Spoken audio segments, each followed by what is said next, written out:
Распиши Тиндер па стопирај го. Тиндерот за гасификација на гинеколошката болница во Чаир со иста судбина како оној за набавка на реагенси за лабораторија тежок 35 милиони евра.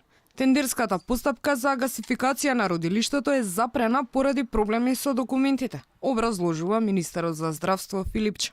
Ние го прекинавме заради тоа што се достанови пропуст во техничкиот дел, посебно во на немање некои дозволи од страна на општините кои што треба да ги добие болницата за да се продолжи постапката и тоа се обезбеди во изминатиот период, така да текна сега периодот кој што следи повторно ќе се распише.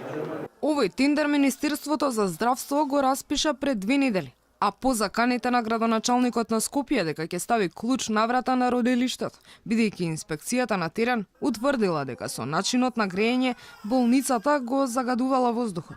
Инспекторите се размрдаа откако на социјалните мрежи во денови кога загадувањето беше енормно, се споделуваа видеа од црн чад што излегува од оџакот на зградата, а Шилегов даде рок од 30 дена за промена на начинот на грејење. Работата, според најавите, требаше да се заврши до почетокот на следната грејна сезона, но со оглед на одложување на тендерот, роковите веројатно ќе се поместат, а Шилегов ќе треба да ги развлече. Тендерот пак за набавка на реагенси распишан во јули, беше стопиран во август лани. По бурните реакции во јавноста, министерот Филипче излезе со оправдување дека тендерот не бил прекинат под притисок, туку поради некомплетната документација на фирмата која доставила понуда.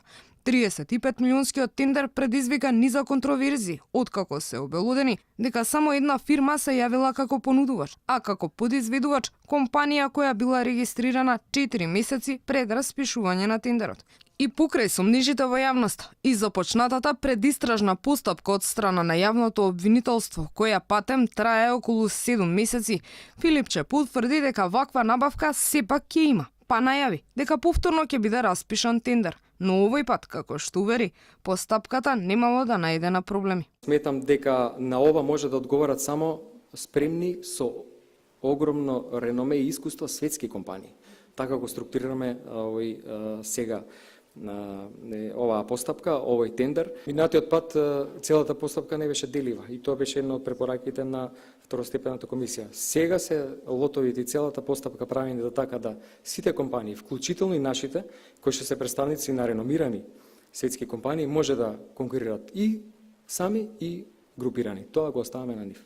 Тендерската постапка според најавата на Филипче требаше да започне во декември лани, а распишувањето на тендерот поради предпазливост се одложи за јануари. До сега, ваков тендер не е повторно објавен.